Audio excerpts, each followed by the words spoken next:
Hey guys, this is my unboxing of the Hobbyking Mini Saturn. And the way it looks right now, this is the plug and play version.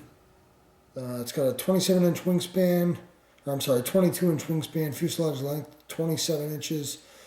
Little 6-amp ESC, 1306 3100 kV motor, little 6-inch prop, and the only thing it needs is 4-channel radio and receiver and battery. Runs on a 7.4 volt light bulb. So let's take a look at the box and see how it comes packaged. Now, what I first thought was the wing. I think this is the horizontal stabilizer, and it's got a huge elevator on it, so that should be pretty neat. It's going to have a lot of play. It's a 3D plane. Okay, bag of goodies there with a manual. We'll set that aside. And it looks like the fuselage. The motor's already pre-mounted. And it looks like the servos are pre-mounted. And the servo rods, I think, are pre-mounted. And we got a few different parts here. And, well, I guess that was the wing. This is the horizontal stabilizer. Looks like the rudder and some wheels. So we're going to get it all together. And we'll come back, take a look. But this is the wing and not the horizontal stabilizer. It's just shaped like that. So we'll have to see how she performs, or how it looks when it's together. We get it together and we'll come right back. Okay guys, I am going to say Hobbyking did an awesome job with this manual. It's really a nice, it was put together really well. English, full color pictures.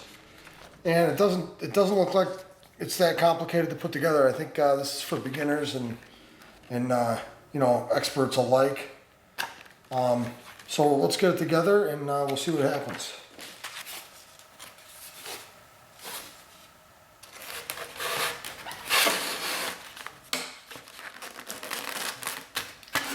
First thing it says to do is to get the wings centered, like so. And we'll look down the line to make sure it's centered. And then it says to glue it in.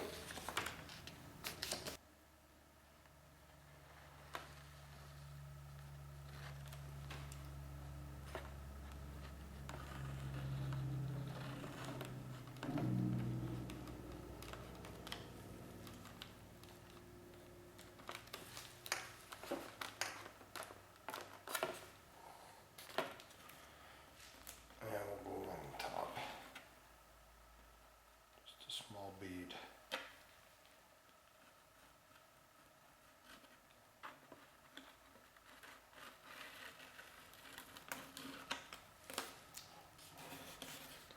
So far, easy enough, huh?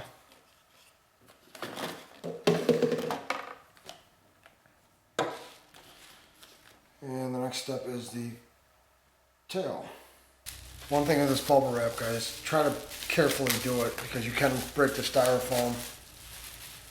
Even the tail on this is reinforced, which that's a good sign. That elevator is just huge though. It is huge. And it looks good here. Slide it all the way in. I always dry fit it first. It's always a good idea to dry fit, just to make sure it's centered right, make sure it looks all right, make sure it fits tight. And then we'll go ahead and glue this.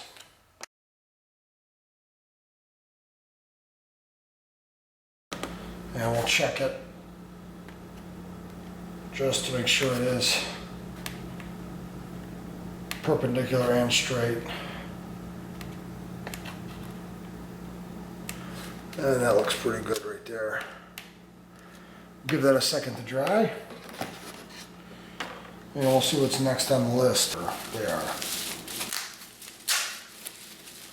I thought for a second they left the hinges out, but they're in the bag with the rudder, so I almost got my panties in a bunch there, but I think we'll be okay.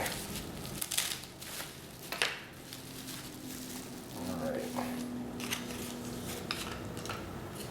So the first thing we want to do is make sure these are glued in. And they're already pre-glued. And it is straight. There's no bending from the box, which I'm surprised, but looks good thus far. And there's 3 slots on the tail here. And we're just gonna dab some glue after we dry fit this.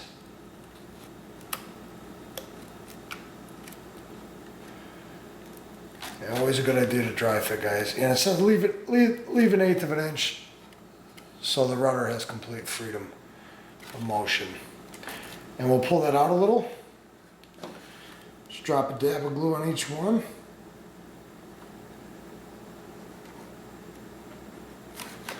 Let's throw some on this side too.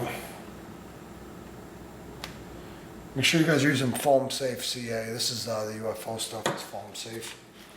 And we'll slide her in. And I'm gonna slide it in, but I'm careful not to slide it in too far, otherwise we won't have full range of motion, okay? In a second that should harden up.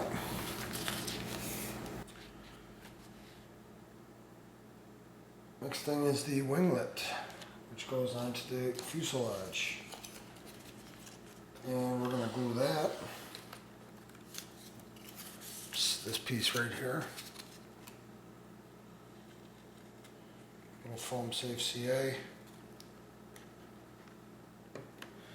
And it also says to check this for, make sure it's parallel to the wing, like so. Okay, next is the landing gear, so we'll turn the plane over.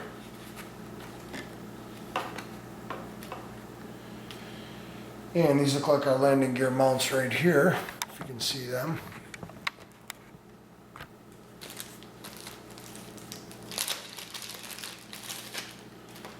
And these are already pre-put together. And obviously you want to make sure that the short side of the fat side of the wheel pan is facing forward. And they just plug in. So we'll dry fit them first. Perfect. And now we'll add glue.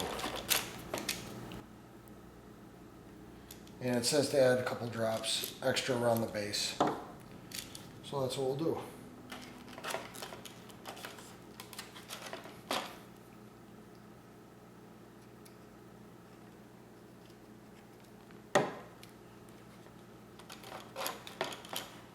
Okay.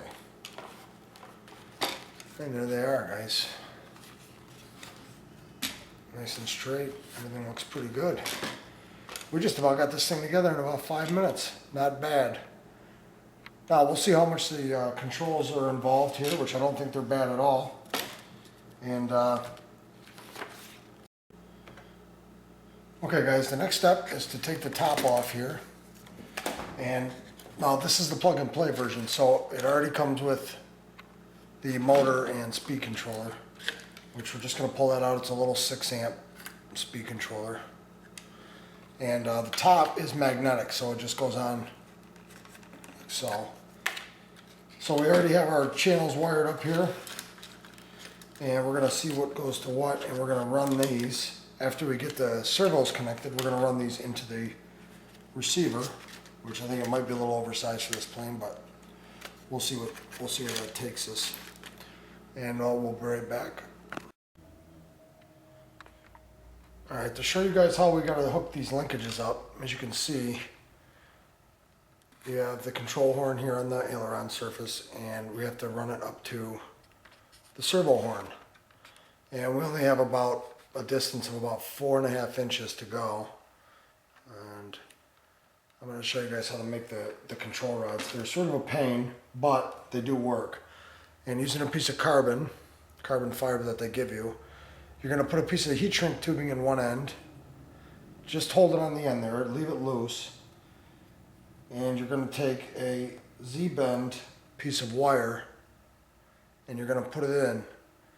Now, you only want to do this with one side, then you have to fit it to the wing and do the other side. But what I recommend is hanging it out sideways like this, if I can get that into focus here, and put a little drop of glue on the carbon fiber. Now what we're going to do is, let me zoom that out. Okay, now what we're going to do is just slide that up and leave the Z-bend out a little bit, because you'll be able to adjust the difference on the other one. And we're going to heat shrink that now. You're supposed to use a soldering needle for this, but I use a lighter. And that glue dries, and that is rock hard. So there's one end of our control rod. Now what I'm going to do is I'm going to put it in the servo horn, or I'm sorry, in the control horn on the wing. And here we are, we're at the servo horn. So up here, I'm going to do it with, I'm going to put my heat shrink tubing on first. And I'm going to add the Z-bend wire. I'm going to put the horn, or the Z-bend, into the servo horn. And now I'm going to make sure my aileron is straight. And if I can do this without moving the servo, it's key. And I'm going to leave a little bit out where they're both showing. I'm going to zoom in there to show you that. And this is what I mean when I'm going to leave a little bit out right here. And I'm just going to put a little dab of glue on this control rod. It's easier to do it on the carbon fiber than it is the servo horn. I'll let that sit for just a second, and then I'll heat shrink it.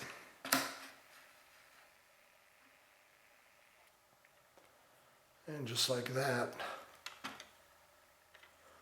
I can get it in view here, just like that. It's nice and tight, and it's glued up.